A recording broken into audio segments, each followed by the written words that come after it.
సమాజం అనేది మారుతూ ఉంటుంది. అది ఇప్పుడు ఆ రోజుల్లో ఉన్న సామాజిక విలువలు ఇప్పుడు ఉండకపోవచ్చు. అంటే ఏదో చెడ్డగా అయిపోయాయని నేను చెప్పట్లేదు. అది జనరేషనల్ చేంజ్. ఇప్పుడు జెన్ జీ, ఆల్ఫా అంటున్నారు.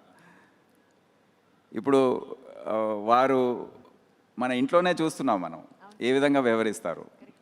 అదే సేమ్ రిఫ్లెక్షన్ మేము సర్వీస్లో మా కానిస్టేబుల్స్లో, ఆఫీసర్స్లో, ఎస్ఐల్లో, ఐపీఎస్ ఆఫీసర్స్లో కూడా చూస్తున్నాం.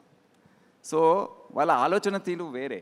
వాళ్ళకు ఉన్న ఇన్ఫర్మేషన్ మాకు ఆ రోజుల్లో దాంట్లో 5-10% కూడా ఉండకపోవచ్చు. వాళ్ళకి ఇప్పుడు ఏదైతే వాళ్ళు సోషల్ మీడియాలో ఇదంతా చూస్తుంటారో వాళ్ళకు చాలా ఎక్కువ ఇన్ఫర్మేషన్ వాళ్ళ దగ్గర ఉంది. వారు ఏ విధంగా అయితే ఇష్యూస్ని చూస్తారో, అర్థం చేసుకుంటారో, totally it's different from what we use to perhaps.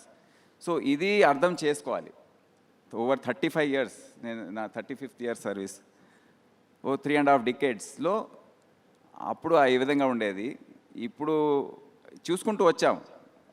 So we should have the empathy and the large heartedness to understand ఈ మార్పు ఏదైతే ఉందో. ఓకే, ఇప్పుడు ఈ ఈ ఎస్పీ ఈ విధంగా వ్యవహరిస్తున్నాడు, ఎందుకు ఊరికే ఆయన వెంటబడద్దు. ఆయన జనరేషనే ఆ విధంగా ఆలోచిస్తుంది.